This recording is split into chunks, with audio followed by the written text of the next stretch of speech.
The monitor beeped steadily as another contraction hit, and I gripped my husband Daniel's hand, breathing through the pain. We'd been in the delivery room for 6 hours, and our daughter was finally ready to make her entrance into the world. Everything should have been perfect. The soft lighting we'd requested, the carefully chosen music playing quietly, Daniel whispering encouragement in my ear. Then the door burst open. "We're here." My mother-in-law Victoria swept in like a hurricane, her husband Robert trailing behind her with that perpetual scowl he'd worn since the day Daniel introduced me as his girlfriend 3 years ago.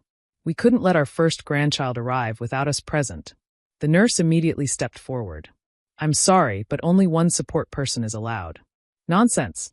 Victoria's voice could have cut glass. "This is a family moment. We have every right to be here." She turned those cold gray eyes on me, the same eyes that had scrutinized every aspect of my life since I'd dared to marry her precious son. "After all, we need to make sure everything is legitimate." "Mom, please," Daniel said wearily. "Not now. Emma's in labor." "Oh, I'm perfectly aware of what Emma's doing," Victoria said, pulling out her phone to check her appearance in the camera. "Though the timing is rather suspicious, don't you think? Barely 9 months after the wedding? Some might say it's convenient." Another contraction hit, stronger this time, and I couldn't hold back a cry of pain. The doctor looked up from between my legs. "We're getting close. I need everyone except the father to leave now."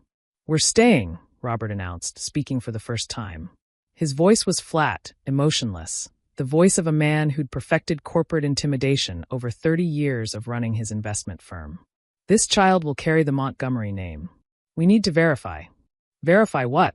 Daniel snapped, his patience finally breaking. For once, my gentle husband looked ready to physically throw his parents out. Victoria's perfectly manicured nails tapped against her designer purse. "Well, darling, you know how these things can be. Especially with Emma's background. My background. The fact that I'd grown up in foster care, worked my way through college waiting tables, didn't have a trust fund or a family name that opened doors. In Victoria's world, that made me a gold digger at best, something worse at worst.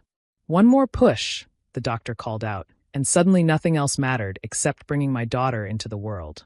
I bore down with everything I had, Daniel's hand in mine, and then a cry. Perfect, loud, and absolutely beautiful. "Congratulations," the doctor said, placing the squirming bundle on my chest. "You have a healthy baby girl." I looked down at her through tears, tiny fingers, a shock of dark hair like Daniel's my nose. She was perfect. Daniel was crying too, touching her tiny hand with one finger like she might break. "She doesn't look like a Montgomery," Victoria said loudly. The room went silent except for our daughter's cries. "What did you just say?" I asked, my voice deadly quiet despite the exhaustion. Victoria stepped closer, peering at my baby with theatrical skepticism. "I'm simply observing. The Montgomery genes are very strong. Daniel, his sister, his cousins, they all looked identical as babies. This child looks nothing like our family." "Mom, stop," Daniel warned. "I'm only saying what everyone's thinking," Robert added, moving to stand beside his wife. "The girl appears out of nowhere, claims to have no family, gets pregnant suspiciously quickly. Any reasonable person would have questions." The nurse holding my daughter looked uncomfortable. The doctor had quietly excused himself. Daniel's face was turning red with rage, but I put my hand on his arm. I was done. 3 years of subtle insults, of being treated like an interloper, of having my character questioned at every turn. "You want proof?" I said, my voice steady despite the fury building in my chest. "You want to verify that this baby is really your grandchild?" "Well, if you're offering," Victoria said with a saccharine smile. "A simple DNA test would clear everything up, wouldn't it? Unless you have something to hide." "Order the tests," I said. "Right now. Today." Daniel looked at me in shock. "Emma, you don't have to." "No, they want proof? Let's give them proof. But here's my condition." I looked Victoria straight in the eye. "We test everyone. The baby, Daniel, me, and both of you." Victoria laughed, that tinkling fake laugh she used at charity galas. "Whatever for. We know who we are." "Humor me," I said. "You want to question my integrity? Then let's verify everyone's. Unless you have something to hide." I threw her own words back at her, and for just a second, I saw something flicker across Robert's face. Fear? But it was gone so quickly I might have imagined it. "Fine," Victoria said, waving her hand dismissively. "Order your little tests. When they prove what we already know, that you've been lying to our son. You'll sign the divorce papers without contest and disappear. And when they prove this is Daniel's child? I countered. Then we'll acknowledge her as our granddaughter, Robert said stiffly, and apologize for our concerns. The nurse returned with the hospital's legal representative, who'd been summoned to handle what was becoming an increasingly tense situation. Within an hour, the tests were ordered, rush processing, results in 48 hours. The samples were taken from everyone, even Victoria and Robert, though they protested the indignity of it all. 2 days later, we were gathered in a conference room at the hospital. I'd insisted on a formal reading of the results, with the hospital administrator present as a witness. Victoria sat ramrod straight, her confidence radiating like perfume. Robert checked his phone obsessively. Daniel held our daughter, who was sleeping peacefully, blissfully unaware of the drama surrounding her existence. Dr. Patricia Henley, the hospital's chief administrator, entered with a manila envelope. I have the results of the DNA testing as requested. I should note that these tests were conducted by 3 independent laboratories to ensure accuracy. Get on with it, Victoria said impatiently. Dr. Henley opened the envelope. First, regarding the paternity of baby girl Montgomery. The DNA analysis confirms with 99.97% certainty that Daniel Montgomery is the biological father of the child. I didn't even look at Victoria. I kept my eyes on Dr. Henley, waiting. Furthermore, she continued, maternal DNA confirms Emma Montgomery as the biological mother, which I assume was never in question, but was tested as requested. There, you see? Daniel said to his parents. Now you can apologize to my wife and... There's more, Dr. Henley interrupted, her expression uncomfortable.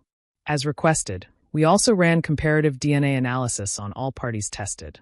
The results are unexpected. The room went very still. The DNA test confirms that Daniel Montgomery shows no biological relationship to Robert and Victoria Montgomery. The probability of biological parentage is 0%. The silence that followed was deafening. Victoria's face had gone white, her perfectly applied makeup standing out starkly against her pallor. Robert's phone slipped from his hand, clattering on the conference table. That's impossible, Victoria whispered. There must be a mistake. 3 independent labs, Dr. Henley reminded her gently. The results are conclusive. Daniel was staring at his parents, the people he'd called his parents his whole life, with a mixture of shock and growing anger. What is she saying? What does this mean? It means, I said quietly, that your parents have some explaining to do. This is ridiculous. Robert stood up, his chair scraping loudly. These tests are obviously flawed. We'll sue this hospital for. The conference room door opened, and an elderly woman walked in, followed by 2 police officers. She was probably 75, with silver hair pulled back in an elegant bun and eyes that were achingly familiar. Daniel's eyes. Hello, Daniel, she said softly, tears streaming down her weathered face. My name is Margaret Sinclair. I'm your real grandmother. Victoria let out a sound like a wounded animal. Robert sat back down heavily, his face gray. Margaret continued, her voice stronger now. 31 years ago, my daughter Julia was a patient at Riverside Hospital's psychiatric ward. She'd been admitted for postpartum depression after giving birth to a baby boy. She was vulnerable, confused, heavily medicated. Her voice hardened as she looked at Victoria and Robert. The perfect victim for someone looking to steal a baby. You can't prove anything, Robert said, but his voice shook. Actually, I can, Margaret replied. You see, Victoria worked at Riverside Hospital as an administrator. She had access to all the patient files. She knew Julia had no family support. I was overseas, Julia's husband had left her. She knew no one would look for the baby if he disappeared. One of the police officers stepped forward. We've been investigating this case for 2 years, ever since Mrs. Sinclair came to us with her suspicions. The DNA test was the final piece of evidence we needed. Daniel was trembling, still holding our daughter. You're saying they kidnapped me? Your real name is Andrew Sinclair, Margaret said gently. Your mother, my Julia, never recovered from losing you. She spent 20 years searching before she took her own life. Her last words were about her stolen baby. I moved to Daniel's side, wrapping my arm around him as he processed this devastating truth. Our daughter stirred in his arms, making small cooing sounds. Why? Daniel asked his parents, the people who'd raised him. If you couldn't have children, why not adopt legally? Why steal someone else's baby? Victoria's careful composure finally cracked completely. We tried. For years, we tried everything. IVF, adoption agencies, but nothing worked. They said we were too old, or there were concerns about Robert's business dealings, or some other excuse. Then I saw her in the hospital, this young girl with no one, and she had this perfect baby boy, and I thought we could give him a better life. We had money, connections, stability. What did she have? She had a mother's love, Margaret said fiercely. She had family who would have helped if we'd known. She had the right to raise her own child. You destroyed her, I said to Victoria, my voice shaking with rage. You destroyed an innocent woman because you felt entitled to her baby. And then you had the audacity to question my integrity? To demand proof that I hadn't deceived your son. The second police officer spoke up. Victoria and Robert Montgomery, you're under arrest for kidnapping, identity fraud, and falsification of legal documents. As they read them their rights, Victoria kept babbling explanations, justifications, pleas for Daniel to understand. Robert said nothing, his corporate titan persona finally shattered. They were led away in handcuffs, and Daniel didn't even watch them go. Margaret approached slowly, respectfully. I know this is a shock. I don't expect anything from you, Daniel. Andrew, I'm sorry, I don't even know what to call you. Daniel, he said firmly. I've been Daniel for 31 years. But I want to know about her. About Julia. About my real mother. Margaret smiled through her tears and pulled out a worn photo album from her bag. She was beautiful. Kind. Talented. She was a pianist. You have her hands, her musical ability. She loved you so much in the short time she had with you.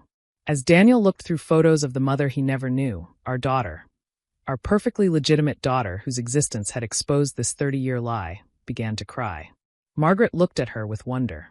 May I? She asked tentatively. I nodded, and Daniel carefully placed our daughter in her arms. His real grandmother's arms. What's her name? Margaret asked. Daniel and I exchanged glances. We'd been debating names for weeks, unable to decide. Julia, Daniel said suddenly. Her name is Julia Margaret Montgomery. Sinclair. If that's okay with you, Emma? I nodded, tears in my eyes. It's perfect. Margaret held baby Julia close, humming something, a lullaby maybe, something she might have hummed to Daniel if she'd had the chance. Your mother would be so proud, she whispered to Daniel. So proud of the man you've become, despite everything. The next months were a whirlwind of legal proceedings, media attention, and emotional adjustment. Victoria and Robert were eventually convicted, 15 years each for kidnapping and related charges. Their estate was liquidated to pay damages to Margaret and to fund a foundation for families of missing children. Daniel struggled with his identity for a while, but therapy helped, as did Margaret's patient presence in our lives. She never pushed, never demanded, just made herself available whenever Daniel was ready to learn more about his origins. She became the grandmother to Julia that Victoria never could have been, warm, genuine, and completely devoted. The extended Montgomery family, or whoever they really were, disappeared from our lives entirely, unable to face the scandal. But Daniel's real family began to emerge. Cousins Margaret had kept in touch with, elderly aunts who remembered Julia, a whole history that had been stolen from him. On Julia's first birthday, we held a party in the backyard of our new home. One bought with Daniel's inheritance from his real mother's estate, money that had been waiting for him all these years. Margaret played piano while Julia smashed cake in her high chair, and Daniel laughed, really laughed, for the first time since learning the truth. You know what the ironic part is? Daniel said that night as we put Julia to bed. Victoria was so obsessed with bloodlines, with family legacy, with genetic legitimacy. And in the end, she had none of it. No real claim to me, no biological grandchild until you gave her one, no authentic family at all. Just a 30-year lie. And now? I asked, watching our daughter sleep. Now I have everything real, he said, pulling me close. A wife who fought for the truth, a daughter who will always know exactly who she is and where she comes from, and a grandmother who never gave up hope of finding me. That's more than Victoria and Robert ever had, for all their money and status. Looking back, I'm almost grateful for Victoria's cruel demand in that delivery room. Her insistence on DNA testing didn't just prove my innocence. It exposed her guilt and gave Daniel back his true identity. Sometimes the greatest gifts come from the most unexpected places, even from the accusations of those who wish us harm. Baby Julia stirred in her sleep, and I touched her tiny hand. She would grow up knowing exactly who she was, surrounded by truth instead of lies, love instead of manipulation. The Montgomery name might not mean what it once did, but the Sinclair name, that meant survival, persistence, and the kind of love that searches for 30 years and never gives up. That was a legacy worth passing on.